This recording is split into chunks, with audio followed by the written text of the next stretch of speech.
Bonjour à tous et à toutes, je suis Adi, votre coach e-commerce, formateur référenceur certifié PrestaShop. Nous allons parler dans ce tuto de la nouvelle version du PrestaShop 1.7.0.0, ce qu'on appelle la RC0. Ça veut dire quoi? Ça veut dire que lorsque une société lance un nouveau logiciel, il lance des versions qui ne sont pas on va dire stable pour travailler dessus, donc pour vous utilisateurs final, mais pour nous développeurs, de façon à pouvoir tester et remonter les bugs et les problèmes qu'il y a au sein du logiciel. Nous sommes à la 4e version développeur, ça veut dire que aujourd'hui 31 août 2016, nous sommes très proches de la version finale,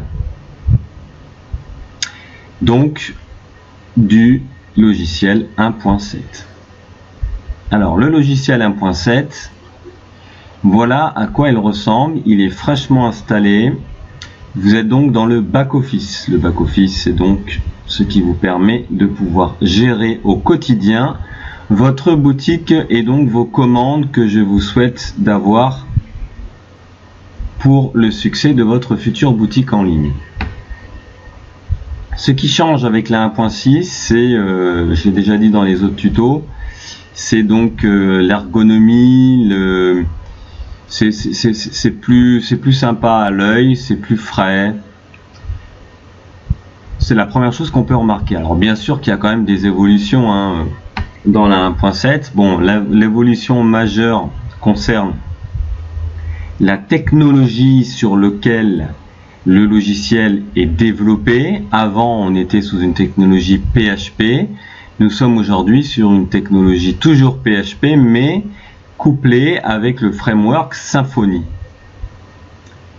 Alors, ici, donc, vous avez une vue démo donc, des commandes. Voilà comment se passent les commandes. Alors c'est en anglais, oui, parce que pour l'instant on n'est pas encore à la version finale, donc il y aura le français bien entendu, mais pour l'instant tant que l'on travaille sur du développement, nous sommes toujours en anglais puisque c'est une communauté qui est autour de PrestaShop dans le monde entier qui permet de pouvoir faire évoluer le logiciel.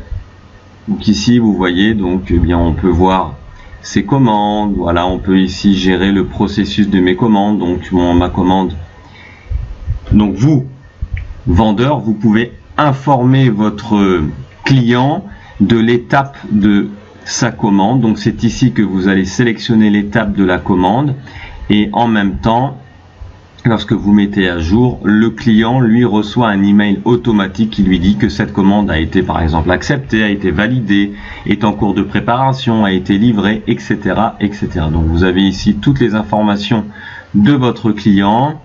Ici vous avez donc les informations de la livraison du client. Vous avez les modes de paiement de la commande de ce client. Vous pouvez lui envoyer un petit message privé ici, comme vous le souhaitez, sans avoir passé par votre email. Ce sera le PrestaShop qui va l'envoyer. Et vous avez ici le récapitulatif des articles commandés par ce client avec donc les produits totaux, etc. Ça, pour l'instant, ça change pas grand chose. Avec la version 1.6, on retrouve certaines choses identiques. Ce qui diffère ici, c'est si vous êtes en mode multi-boutique, vous avez le nom de la boutique qui s'affiche ici. Donc bien sûr, vous retrouvez vos factures pour éditer vos factures, les retrouver par date, etc. Gérez vos avoirs, vos bons de livraison, votre panier. Ensuite, la vue produit. Alors là, il y a des petites choses qui changent et c'est plutôt sympa. Donc ici, vous avez donc la liste des produits de votre catalogue que vous pouvez toujours filtrer ici par catégorie. Ici, filtrer par catégorie. Si vous voulez, lorsque vous avez des millions, des milliers, des centaines de produits, c'est plus facile de les sélectionner ici avec un moteur de recherche par catégorie. Vous avez également ici un filtre de recherche. Et donc ce qui est sympa, donc ici c'est la présentation qui change un petit peu au niveau des lignes et des colonnes pour avoir un accès un peu plus rapide. Et donc dans la fiche produit, là il y a une réelle nouveauté, hein. C'est que là on n'est plus du tout sur le même format de présentation, de gestion de la fiche de produit. Donc on est sur un format plus petit, plus court, et je trouve ça plutôt mieux parce que ça permet de voir plus d'informations sur la même page, d'aller à l'essentiel. Et puis alors là, bon bah là c'est super, puisque ici on a la description courte, la description longue sur le même onglet, ça c'est super. On a donc une page qui est moins longue que d'habitude. Alors ici aussi c'est super, on retrouve toutes les caractéristiques dans des menus déroulants, ça c'est super sympa, ça c'est vraiment bien. Ici on retrouve donc la marque si on veut lier le produit à une marque. Bon, mais ça, en tout cas tout ça bien sûr c'était déjà dans le PrestaShop avant, sauf que c'est la présentation qui change, qui est beaucoup plus rapide, beaucoup plus simple, beaucoup plus fluide. Ici on retrouve donc produit avec déclinaison ou pas, produit simple, la référence du produit, le prix hors taxe TVA, super, la catégorie du produit qu'on veut le lier. Donc on peut lier un produit à plusieurs catégories. Bon, mais ça change pas, mais ce qui change c'est encore une fois la présentation, c'est plus sympa, c'est plus vraiment beaucoup plus sympa, bravo. Et puis donc on retrouve ici donc nos déclinaisons. Voilà, donc là on a un t-shirt en plusieurs couleurs, hein, bleu, orange, plusieurs tailles également, la taille S, la taille M, etc. Donc ça c'est très bien. Au niveau de la présentation ça change, c'est mieux. On retrouve l'onglet de la livraison, donc si vous voulez attribuer un poids, une taille à votre colis, si celui-ci est lié avec la tarification transporteur donc de l'onglet correspondant pour les livraisons. Ici nous avons donc la gestion du prix du produit avec donc prix dégressif, si vous voulez faire un prix barré, vous avez le prix d'achat, le prix de revente, et puis le SEO, donc très important pour optimiser le référencement de votre site, de vos pages. Alors on retrouve ça qui est plutôt pas mal, ça a l'air d'être alors ça existait déjà dans la 1.6, mais le friendly est un peu nouveau.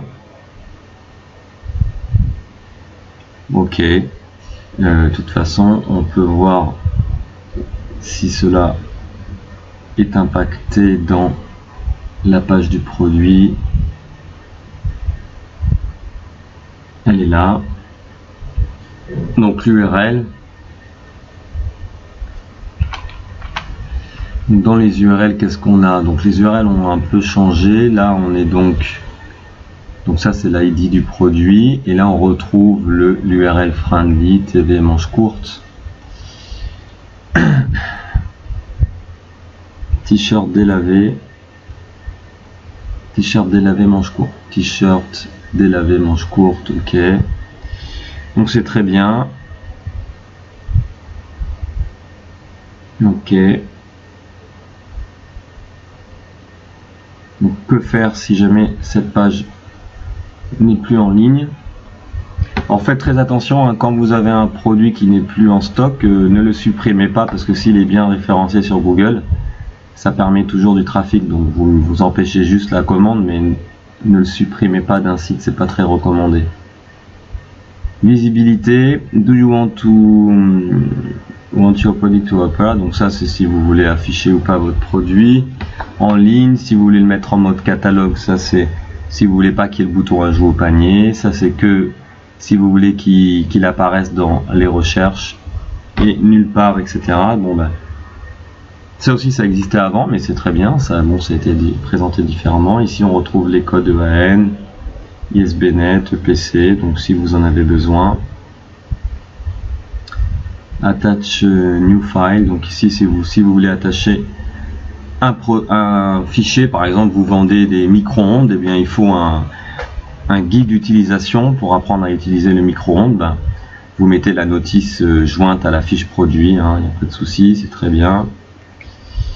Voilà, alors la vraie nouveauté, donc c'est l'aspect, l'ergonomie, la présentation donc de la page produit, mais c'est cette barre en bas.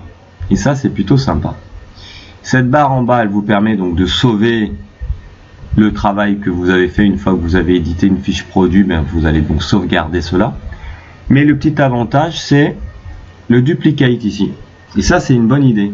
Ça me permet de faire une copie, donc de dupliquer une fiche produit, parce que des fois, j'ai 10 fiches produits qui sont presque la même. Donc, au lieu de me retaper à chaque fois les 10 fiches produits, ben, j'ai plus qu'à dupliquer comme ça.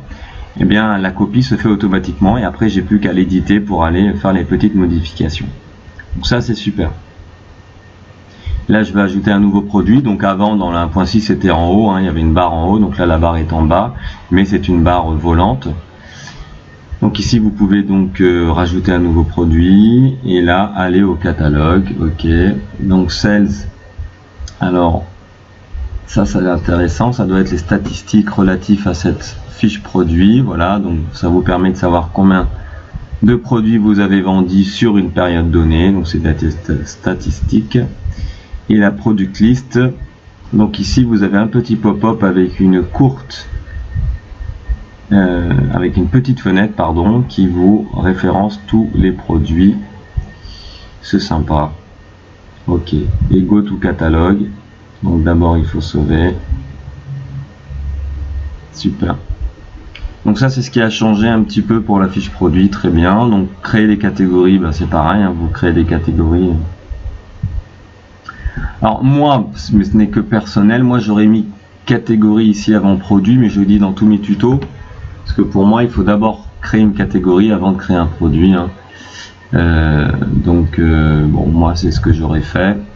Mais s'ils ne l'ont pas fait, c'est qu'il y a une raison, mais les gens ne le comprennent pas. Donc, créez toujours une catégorie avant de créer un produit. Parce que quand vous créez un produit, ils vous demandent de lier avec une catégorie. S'il n'y a pas de catégorie, ben, on ne peut rien faire. Donc ça, c'est mon avis perso. Donc, suivi ici. Alors... Ok, donc après on retrouve donc les caractéristiques, les déclinaisons.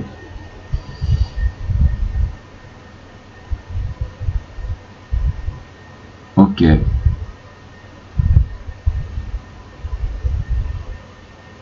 Donc pour l'instant là rien ne change, on retrouve tout ce qu'on a besoin ici pour gérer vos clients au quotidien, les SAV, les avoirs, pour retrouver toute la liste de vos clients. Les statistiques, alors si ça change, c'est nouveau. Donc ils ont mis l'onglet statistiques ici dans les ventes, hein, sales. Bon, ce qui est logique, hein, pourquoi pas.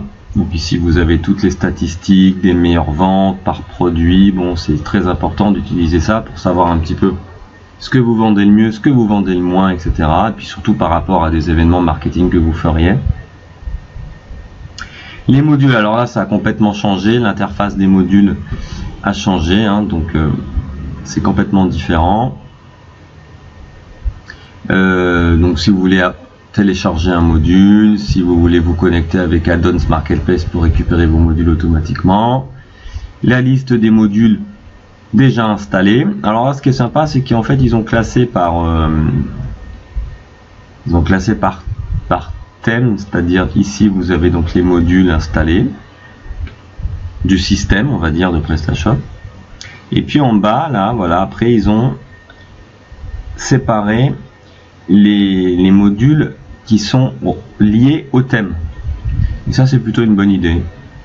Donc ici, hein, c'est si vous voulez changer le menu, la bannière, les sliders,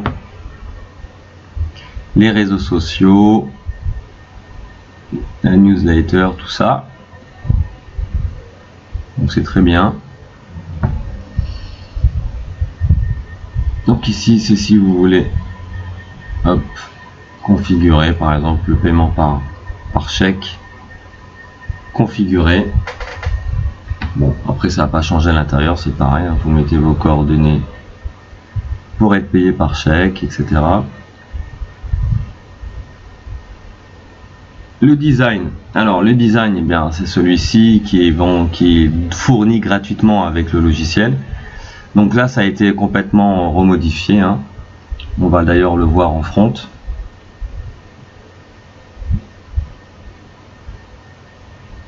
Voilà. Donc là, nous sommes sur le front office de la 1.7. Alors ici, donc, on a cette barre. Alors moi, je regrette, c'est qu'on n'ait pas ici un sticky menu. Ça veut dire quoi? Ça veut dire quand on descend la page que le menu se colle en haut. Je trouve ça un peu dommage. Mais sinon, bon, c'est sympa. Donc on a un slider simple, un moteur de recherche, menu, sous-menu. Ensuite, on a une liste des produits. Alors, c'est assez interactif, c'est sympa. On retrouve un onglet pour aller sur tous les produits. Une deuxième bannière libre, pub. Du texte libre. Alors ça, c'est très bien parce que ça, c'est très important pour le référencement d'avoir toujours un titre sur votre page d'accueil, un sous-titre et du contenu. Pour le référencement, c'est très important. Donc ça, c'est bien, bravo. L'inscription à la newsletter ici, bon, classique. Et puis les liens du footer, hein. Donc classique aussi. Alors, la page catégorie, voilà à quoi elle ressemble. Bon, pareil, on a un menu à gauche, une colonne de gauche avec les filtres, le menu navigation à facettes, sous-catégorie, je sélectionne par couleur, donc très important, ma fiche produit, mes produits à droite, la bannière qui anime la catégorie avec du texte, pareil, titre, sous-titre, texte, très important pour le référencement. Je peux donc choisir de voir ma liste de produits comme d'habitude, hein, classique, par prix, par ordre alphabétique. Alors un quick view, donc j'ai une fenêtre pop-up qui s'ouvre, voilà, pour voir. Non, ça c'est sympa, c'est bien, c'est propre, on a tout, en tout cas tout le concentré nécessaire dans une pop-up. Donc je peux mettre tout de suite, si je le souhaite, au panier, et puis je continue mon shopping. Et ensuite, donc la page produit. Qu'est-ce qui a changé sur la page produit? Bon, on retrouve notre fil d'Ariane ici qui est propre. On a notre titre, nos prix, informations courtes, nos déclinaisons. Je vais rajouter les quantités. Voilà, réseaux sociaux. Jusque là, tout est bon. L'image s'affiche dans une nouvelle pop-up. Ensuite, j'ai un bloc réassurance ici, donc qui a changé, hein. Ça c'est très important, ça rassure vos clients. Et puis la description aussi, donc on n'a plus des onglets qui prennent des largeurs complètes. On a donc la description longue cette fois-ci du produit, et puis on a les caractéristiques du produit avec les références, etc. Donc voilà ce qui a changé. Donc c'est assez fluide, c'est très épuré, c'est simple. Bon, c'est le thème par défaut, hein, rassurez-vous, vous pourrez acheter d'autres thèmes graphiques pour les personnaliser. Vous pourrez même aussi personnaliser le thème par défaut plus facilement, sans avoir trop de compétences techniques de développement.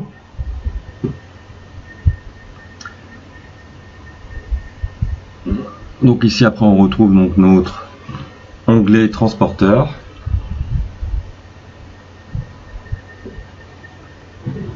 C'est ici donc que vous allez créer vos règles de livraison, Colissimo, UPS, retrait en magasin, etc. Les méthodes de paiement, donc ça c'est ce qui change aussi, c'est qu'avant ça c'était dans les modules, donc maintenant c'est séparé. Donc c'est ici que vous allez gérer les modules des paiements, etc. Et puis international, donc c'est pour tout ce qui est règles, pour les gens qui ont des sites multilingues, avec des règles à appliquer différentes suivant les pays, etc. Et puis traduction. Alors traduction, je le répète souvent dans mes tutos, attention ne pas confondre. Traduction, c'est pas que la traduction du site pour une langue supplémentaire de type italien, espagnol ou anglais.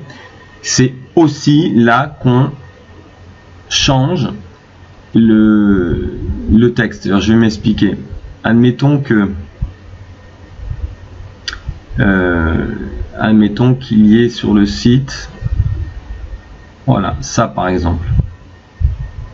Ça, admettons que vous voulez le changer. Là en anglais il y a marqué Popular Products, mais admettons qu'en anglais vous voudriez mettre Favorite Products. Vous voulez changer Popular par Favorite. Ok. Donc là c'est pas la traduction de langue parce qu'on reste toujours dans la même langue en anglais, mais je veux juste changer le mot en fait. Au lieu de marquer Product, ici je voudrais marquer Goods par exemple. Donc c'est ici aussi que ça se passe, hein. Donc vous pouvez changer toutes les expressions. S'il y a des expressions qu'il a traduites qui ne vous plaisent pas, vous pouvez les changer ici. Ensuite, configure Shop Paramètres. Bon, ici on retrouve les paramètres de la boutique.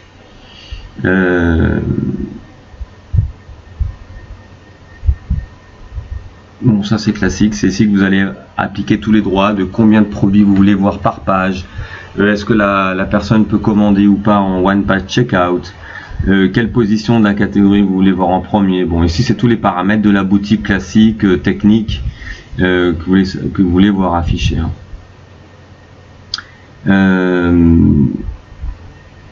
C'est ici également que vous allez en saisir toutes les informations de contact pour que chaque personne reçoive le formulaire de contact, hein. Admettons que vous avez un service commercial, un service marketing, un service communication et que dans la page contact vous voulez que chacun reçoive un email ou que les emails soient dissociés les uns des autres.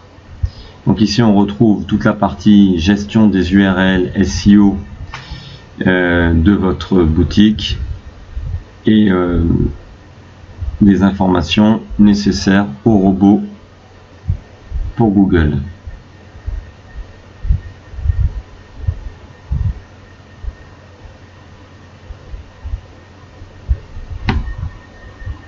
Les recherches, donc là c'est intéressant aussi pour ceux qui connaissent pas. Admettons que quelqu'un cherche un produit sur votre site, mais lui il fait une faute d'orthographe. Alors le truc classique c'est trottinette. Trottinette, les gens se trompent souvent, ils mettent 2 T ou 2 N. Le problème c'est que s'ils se trompent dans votre moteur de recherche, que vous avez marqué trottinette correctement, ils ne verront pas les trottinettes que vous vendez sur votre site. Donc ça c'est une option intéressante. C'est que vous pouvez rentrer tous les fautes d'orthographe qui sont courantes dans votre moteur de recherche pour lui dire voilà, si quelqu'un tape trottinette avec 2 N, et ben envoie-le sur trottinette avec 1 N. Ça c'est intéressant, les gens n'y pensent pas souvent, mais c'est un truc intéressant. Et puis ensuite ici vous avez toutes les informations de performance de votre site.